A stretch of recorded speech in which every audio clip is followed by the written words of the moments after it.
Given the corona... I have not, though. I've not talked to any individual. Excuse me. You know, you're supposed to cough into your elbow. I don't know, sir. I learned that actually covering your White House. Actually, that's true, but fortunately I'm alone in my home, but that's okay. All right. I agree. You're right.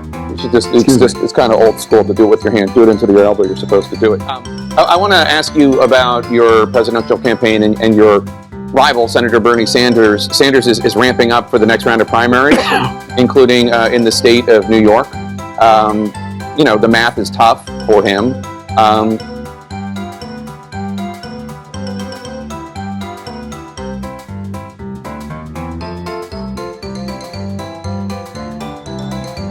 Good morning. And in addition to that, we have to make sure that we are in a position that we are. Well, let me go to the second thing. I've spoken of. But you know, look, it's about keeping. Like for example, we're told that we shouldn't be around our young grandchildren. So my Beau's children, my deceased son's children, live about a mile as the crow flies from us, and every day they walk over through the woods and through a neighborhood, and they sit out in the backyard, and we sit in the porch, and I bribe them with ice cream, but we talk about the day, and we hang out, and you know, but I'm not able to go down and hug them and kiss them, which I usually do. Do you know anybody with the virus? Have you talked to anybody who's suffering from this? No, I haven't. I shouldn't say that. On the telephone, I have talked to people suffering from the virus or have loved ones who are suffering. Trump keeps saying that he's a wartime president. He'll start to act like one. Let me be clear. Donald Trump is not to blame for the coronavirus. These crushing cases. And in addition to that, we have to. Poor kids are just as bright and just as talented as white kids. Over 600,000 dead. Many of them are people who are those workers, those nurses, the doctors, some of them, because they have put themselves in a position to save other people's lives, protect the rest of society. And we talk about that number like 600 plus thousand people.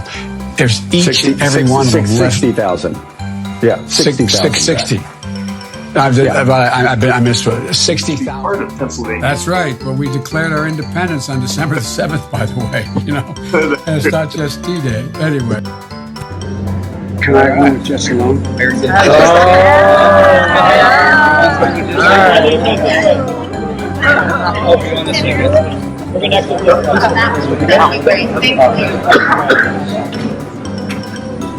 Dad's going to stand pretty close. By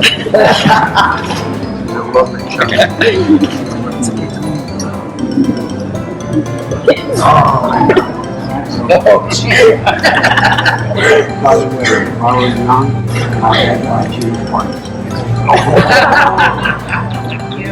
Nice to see you.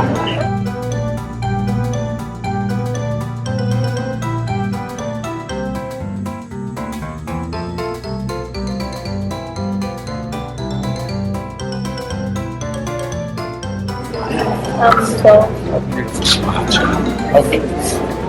Yeah, nice enough. Let's stand behind just a little bit more off to the side there. You're getting too big.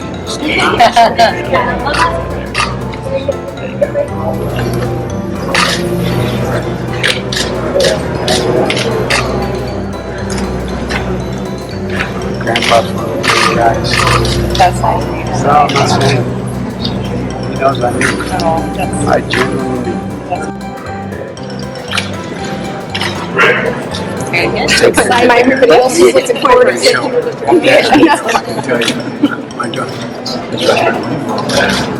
Thank you.